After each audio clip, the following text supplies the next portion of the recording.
بسم اللہ الرحمن الرحیم۔ تمام بھائی اور بہنوں کو السلام علیکم۔ ناظرین گرامی، ایک مرتبہ حضور پاک صلی اللہ علیہ وآلہ وسلم طائف تشریف لے گئے۔ اس سفر میں صرف آپ کے غلام حضرت زید بن حارثہ رضی اللہ تعالیٰ عنہ آپ کے ساتھ تھے۔ طائف میں ثقیف کا قبیلہ آباد تھا۔ آپ یہ اندازہ کرنے کے لیے طائف تشریف لے گئے کہ قبیلہ ثقیف کے دلوں میں بھی اسلام کے لیے کچھ گنجائش ہے یا نہیں۔ آپ یہ امید بھی لے کر گئے تھے کہ ممکن ہے یہ لوگ مسلمان ہو جائیں اور آپ کی حمایت میں اٹھ کھڑے ہوں۔ طائف پہنچ کر آپ نے سب سے پہلے اس قبیلے کے سرداروں کے پاس جانے کا ارادہ کیا۔ یہ 3 بھائی تھے، ایک کا نام عبد علیل، دوسرے کا نام مسعود اور تیسرے کا نام حبیب تھا۔ ان تینوں کے بارے میں پوری طرح وضاحت نہیں ملتی کہ یہ بعد میں مسلمان ہو گئے تھے یا نہیں۔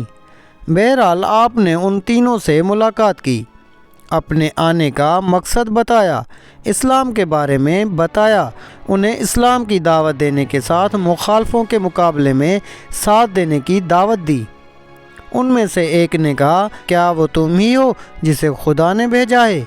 ساتھ ہی دوسرے نے کہا، تمہارے علاوہ خدا کو رسول بنانے کے لیے کوئی اور نہیں ملا تھا؟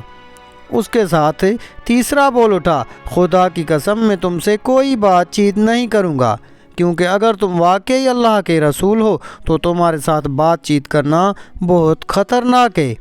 یہ اس نے اس لیے کہا تھا کہ وہ لوگ جانتے تھے کسی نبی کے ساتھ بحث کرنا بہت خطرناک ہے، اور اگر تم نبی نہیں ہو تو تم جیسے آدمی سے بات کرنا زیب نہیں دیتا۔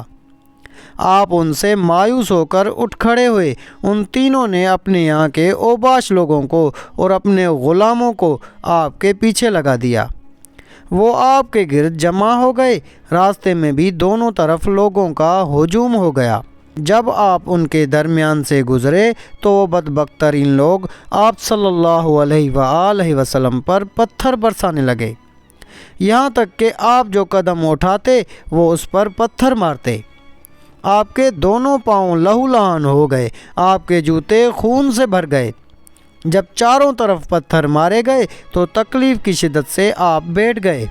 ان بدبخت اوباشوں نے آپ کی بغلوں میں بازو ڈال کر آپ کو کھڑے ہونے پر مجبور کر دیا۔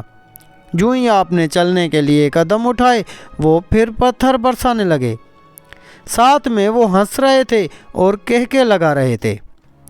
زید بن حارثہ رضی اللہ تعالیٰ عنہ کا یہ حال تھا کہ وہ آپ کو پتھروں سے بچانے کے لیے خود کو ان کے سامنے کر رہے تھے۔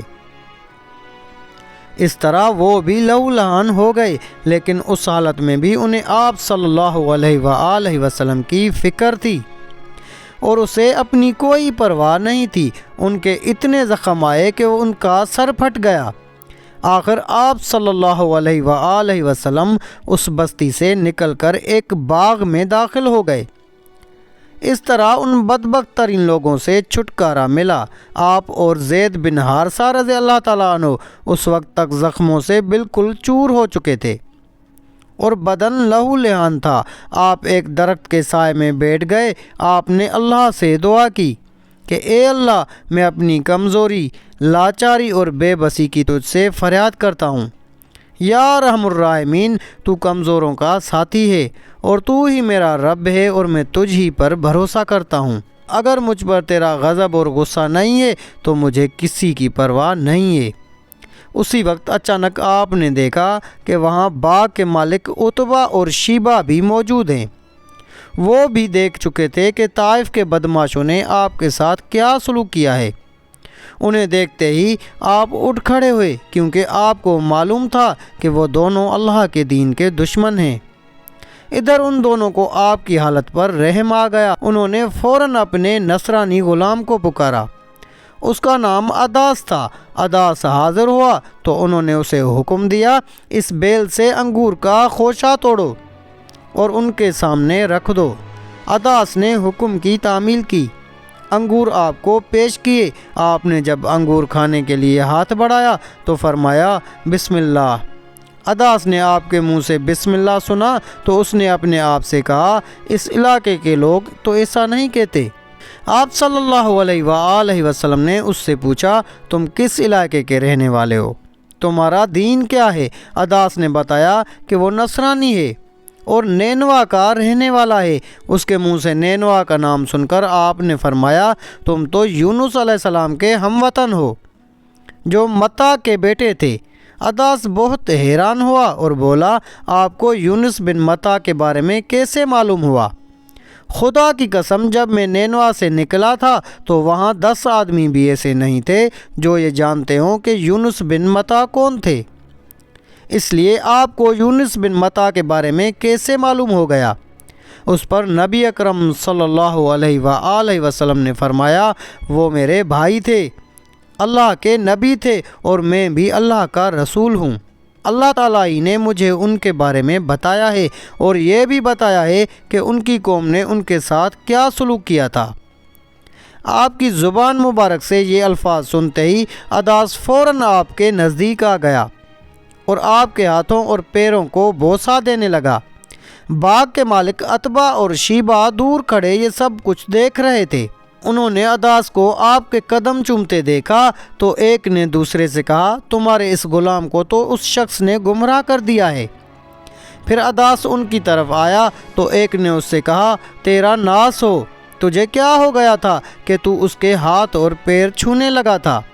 اس پر عداس بولا میرے آقا اس شخص سے بہتر انسان پوری زمین پر نہیں ہو سکتا، اس نے مجھے ایسی بات بتائی ہے جو کوئی نبی بتا سکتا ہے۔ یہ سن کر عتبہ نے فوراً کہا تیرا برا ہو، اپنے دین سے ہرگز مت پھرنا۔ عداس کے بارے میں آتا ہے کہ یہ مسلمان ہو گئے تھے۔ عتبہ اور شیبہ کے باغ سے نکل کر آپ کرن صالب کے مقام پر پہنچے۔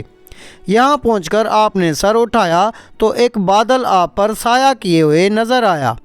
اس بادل میں آپ کو جبرائیل علیہ السلام نظر آئے۔ انہوں نے آپ سے کہا آپ نے اپنی قوم یعنی بنی ثقیف کو جو کہا اور انہوں نے جو جواب دیا اس کو اللہ تعالیٰ نے سن لیا ہے اور مجھے پہاڑوں کے نگران کے ساتھ بھیجا ہے، اس لیے بنی ثقیف کے بارے میں جو چاہیں اس فرشتے کو حکم دیں۔ اس کے بعد پہاڑوں کے فرشتے نے حضور پاک صلی اللہ علیہ وآلہ وسلم کو پکارا اور عرض کیا اے اللہ کے رسول اگر آپ چاہیں تو میں ان پہاڑوں کے درمیان اس قوم کو کچل دوں یا انہیں زمین میں دھسا کر ان کے اوپر پہاڑ گرا دوں۔ پہاڑوں کے فرشتے کی بات کے جواب میں آپ صلی اللہ علیہ وآلہ وسلم نے فرمایا نہیں، مجھے توقع ہے کہ اللہ تعالیٰ ان کی اولاد میں ضرور ایسے لوگ پیدا فرمائے گا جو اللہ تعالیٰ کی عبادت کریں گے اور اس کے ساتھ کسی کو شریک نہیں ٹھہرائیں گے۔ اس پر پہاڑوں کے فرشتے نے جواب دیا اللہ تعالیٰ نے جیسا آپ صلی اللہ علیہ وآلہ وسلم کو نام دیا ہے، آپ صلی اللہ علیہ وآلہ وسلم حقیقت میں رؤوف اور رحیم ہیں، یعنی بہت معاف کرنے والے اور بہت رحم کرنے والے ہیں۔